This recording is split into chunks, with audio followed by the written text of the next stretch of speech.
So let's talk about what happened after you found out. What happened to you? How did it affect you, different parts of your life? I was just one moment I would be just deeply sad, just so sad and crying nonstop. And then the next moment I would be enraged and yelling and screaming and just berating him and how could you do this? You're disloyal, lack of integrity, fickle, just it's just all these throwing all these insults at him. I asked myself, I was like, what is my deal? I feel like a crazy person. I feel like I'm coming unhinged. What is wrong with me? And so I good old Google, get online and just try to figure out what your deal is. And so I that's when I first became familiar with the term of betrayal trauma. Started doing a lot of research, watching videos, reading articles about betrayal trauma and what it does to someone. And that my reaction was very much normal was because I'm like, tell me everything. I need to know everything. And he he would only tell me what I uncovered, really. And I like was like, I think I'm going to need help with this. I don't think I can overcome this on my own. And hypnotherapy was something that popped in my head, like from the very beginning. I was like, gosh, man, because I didn't realize clinical hypnotherapy was a thing. The only hypnotherapy I was privy to was the guy at the comedy club that hypnotizes somebody in the audience and makes them cluck like a chicken. That's the only time I had ever experienced someone under hypnosis. I didn't realize that clinical hypnotherapy was a thing, but it did cross my mind that I think that's the only thing that's going to help me here. Like it's just a thought that came to me. Thank you so much for sharing. Let's talk about what happened after you found out. What did you try? We did What try therapy with a therapist that was not. I know now was not trauma trauma informed? educated or Mhm. yeah, it was a joke. It was like and it was online too. It wasn't in person therapy because his work schedule, it was very hard to do in person therapy. But yeah, she would be like, I only would get like 30 minutes a week online, and she would have me go into all these details and get me all riled up. And then it's okay, see you next week. And then I'm ready to fight. I'm ready to argue. I'm ready to and it's okay. We're you're not giving me any information on how to cope with this or how to what am I paying for here? What is this?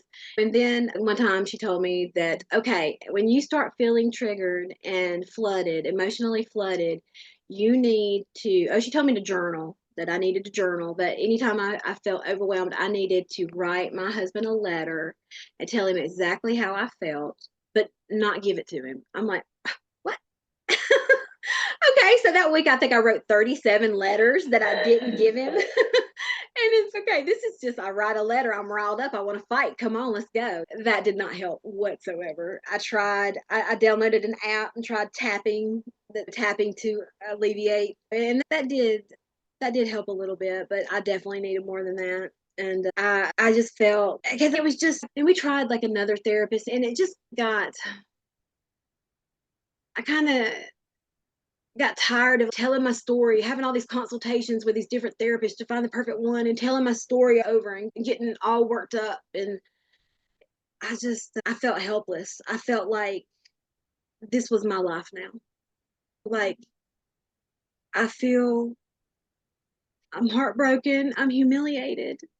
I feel worthless. All the emotional healing that he gave me when we first got together, I felt he just voided it out. Like the missing pieces he gave me. And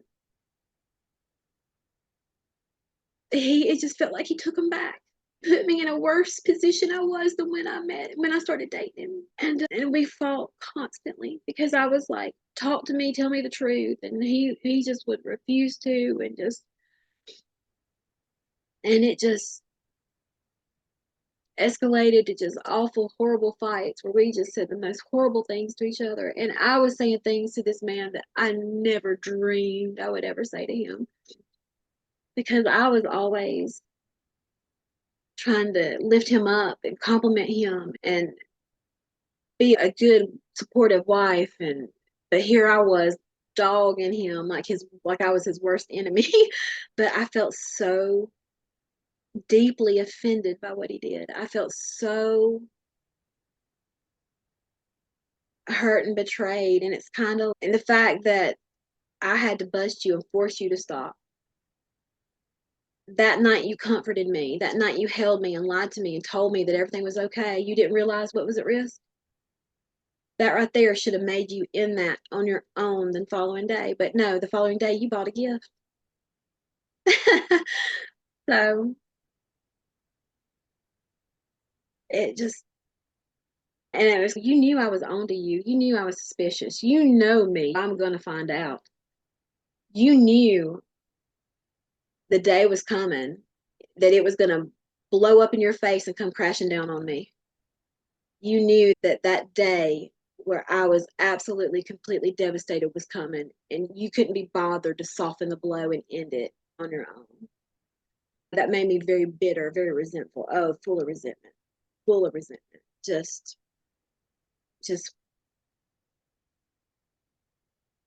yeah. I just got to the point where I just felt helpless and hopeless. And my performance, and I worked at my job. I had worked at my job for 26 years. I worked my way up, and this impacts your work performance. It impacts every part of your life. It's like you're living in a fog. It it was to the point where my job got pretty stressful, and I had to step away from it. I had to resign. I had to quit because I could not handle every part of my life being so stressful. Um,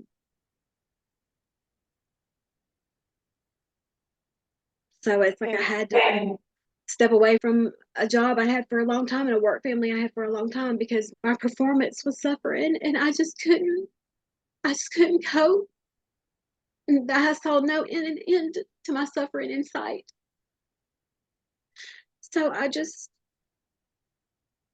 thought I can be at home and focus on my healing and just try to move forward. And then I have so much experience in this field, I can get a job easy. And but I think I told you this before, that all it did was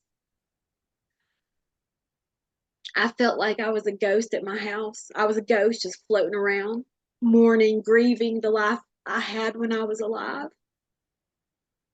That's what I felt like. And so this went on. It's been almost 2 years since everything blew up. I was My favorite part of the day was those first few moments when you wake up in the morning before it hits you what's going on in your life. That was my favorite part of the day. You kind of wake up and for 10 seconds, 15 seconds before it hits you what's going on in your life. All right. Yeah. So you were a high functioning professional, and what you were left with, all the symptoms, you felt like you had to leave your job, and the talking about trauma with a therapist really just revivified things for you. It caused you to just stay even more stuck and trigger you. Same with writing, and anytime you use words to help resolve trauma, it can also often make it worse. Yeah. So then what happened? How did you find the hypnotherapy? Had searched betrayal trauma to death on YouTube.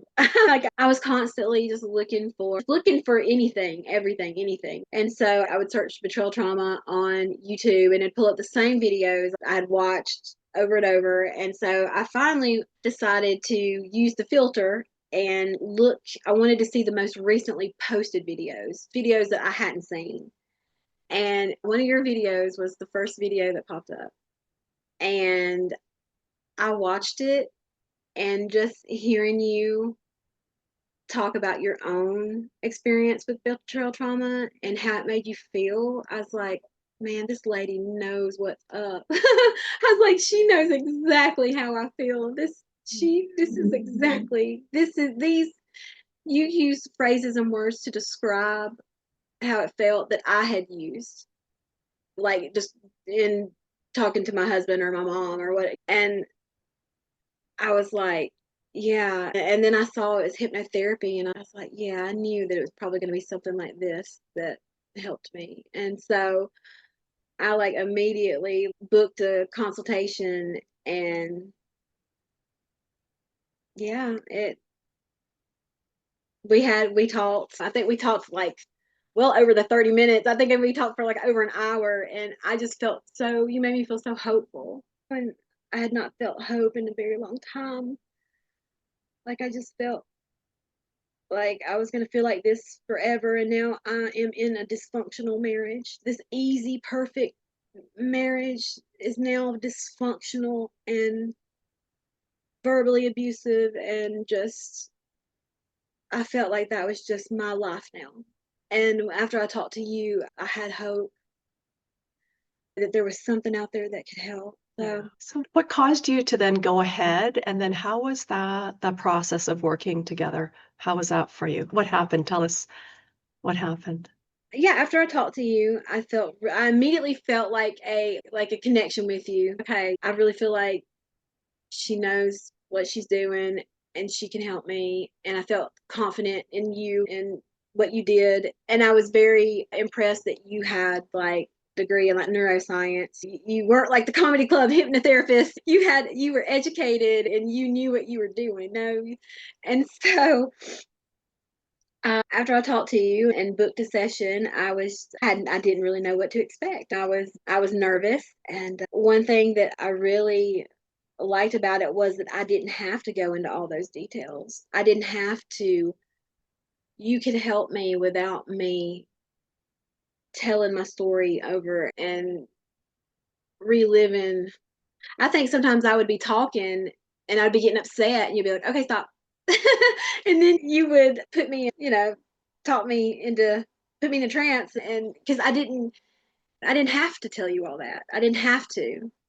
And after that first session, you put me in, what would you call it, the A trance? Okay. yeah. And you were, and it was so weird because it's like that feeling you have when you're asleep, but you're not all the way asleep and you can hear what's going on around you. So I felt like that. Like I felt like I was under, but I felt in control. Like I wasn't going to say anything I didn't want to say. I wasn't going to embarrass myself. I wasn't going to, you'd ask me some questions beforehand about the situation, just really how I felt, not really what happened. You asked me how what happened made me feel. And then you put me in a trance and we were talking, and then I was very relaxed, but then it literally felt like there was something inside me, because I had felt like there was something trapped in my body. And I know now it was trauma, but when you had me under, it felt like there was something inside me that rose up and just like from the pit of my stomach all the way through my chest, it just rose up and then just washed out and just was gone. And after that first session, I had relief for the first time. I could see this clear line from the past to the present. I could see, like, before that, I was all wrapped up in the past and what had happened, and but now I could see the line between the past and the present, and that I didn't have to let the past affect me. I made that decision. I like it was me. Like I could decide to let that affect me or not. I had a really good week, and but then the like all the anger and the insults, and it's like that part was gone, but then the sad, depressed, grieving part was still creeped back in after about a week, and we did another session to address that. And but when something like this happens, you have to grieve your previous life. That's something that just has to play out, and you're going to do it as long as you need to do it. You helped me with the symptoms of that, but I had to be patient and let that kind of work its way out. But without being angry and throwing insults, me and my husband were able to work better together. Like he finally gave me answers that I had been demanding. He finally sat down and talked to me and answered my questions and gave me that disclosure of what took place, which helped a lot.